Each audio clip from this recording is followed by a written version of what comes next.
Hello everyone, David here with you, Urban Services and Policy Advisor for the ICRC. In this presentation, we're going to touch upon the same nexus, humanitarian development and peace, but this time we're going to look into programming and financing examples. Okay, starting with a few fundamentals linked to the ways of working. Five main points that go along programming and financing cycle. The first one is to apply a risk-informed and conflict-sensitive approaches. This is all about analyzing and understanding the potential for conflict, and as much as possible to include a social component and more peace component into the analysis.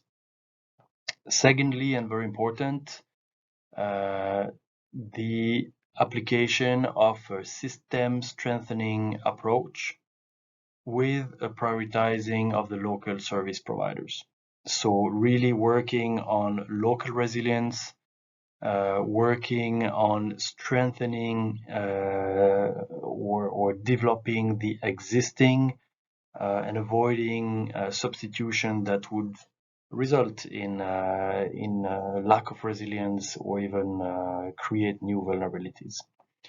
Thirdly, and as much as possible, to use a small number, ideally one information system, and to be accountable, inclusive, and all the way down to the population. And this is also linked to the monitoring, evaluation, and learning from everything we do. Being adaptive is key. So although we are thinking long-term and thinking multi-year, these are fragile environments. This is why we go into this nexus, and the necessity to be reactive and adaptive remains. And finally, as much as possible, to use adaptive, sustainable financing strategies. And here we are mostly talking about flexible funding.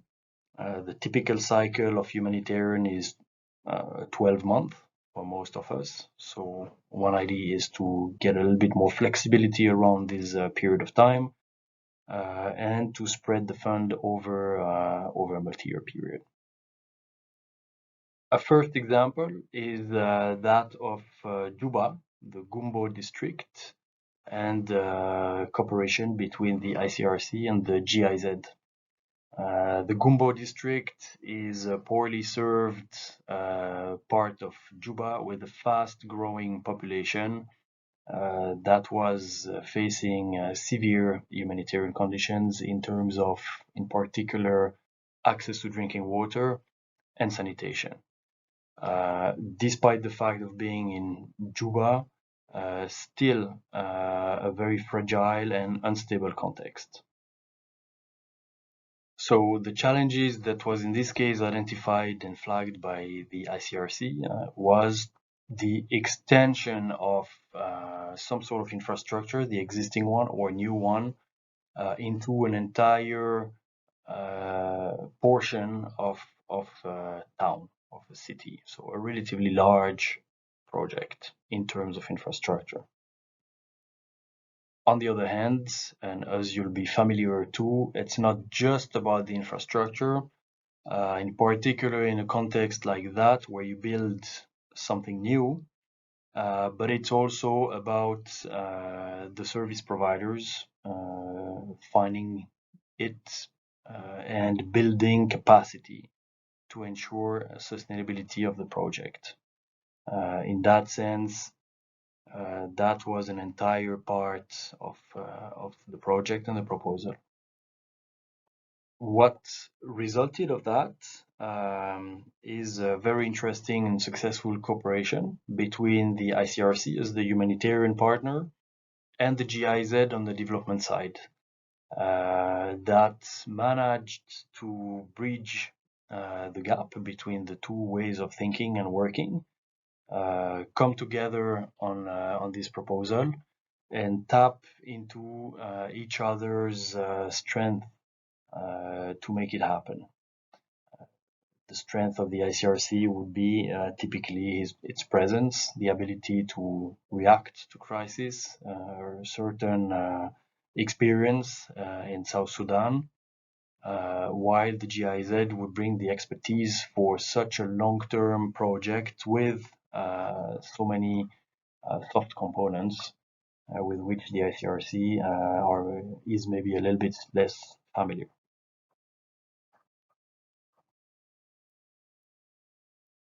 In that case, the opportunities and challenges were relatively classic and in line with what was presented at the beginning. It was possible to have a risk-informed and conflict-sensitive approach. It was possible to think systemically from infrastructure to soft component and short-term to long-term. To a good extent, the two partners were able to find a common information system and accountability system and to come out with adaptive solutions. The challenges were equally classic in that this was the first cooperation of that kind between the ICRC and the GIZ. And unsurprisingly, it took quite a bit of adjusting to each other in terms of ways of working, in terms of vision, and in order to come on a common ground to develop the project. Not always easy, but eventually successful here. Second example is one from UNICEF and the World Bank, who managed to come together in a very efficient way in Yemen. So a situation of intense armed conflict, protracted, long-term, and massive humanitarian as well as underdevelopment and long-term needs. UNICEF was granted flexible, long-term and larger funding than usual, which allowed it to go into new activities and into activities at scale, which is often a limitation. Among other, that allowed the UNICEF to go into large-scale bulk chlorination of private sources, public sources, water tankers, develop new chlorination points, and develop a large number of new water sources that would also be chlorinated. This scale in particular and this ability to really target a sector across the board allowed in this case the WASH program of the UNICEF to tackle very concrete public health outcomes. So particularly through the scale, it is possible to have a public health impact significant and therefore change a bad situation positively. Now, the opportunities in a case like that was for an important WASH actor to build a flexible and sustainable financing strategy, to propose plans over several years, and to have financial conditions that allowed to be adaptive and flexible. The whole program was therefore designed for a strengthening of the existing, a strengthening of the service provider, and therefore increasing long-term resilience. Challenges existed, and of course, as mentioned earlier in this presentation, the typical cycle of partners in the nexus are different. And it is not always straightforward, and it must be learned for humanitarian actors to work on multi-years.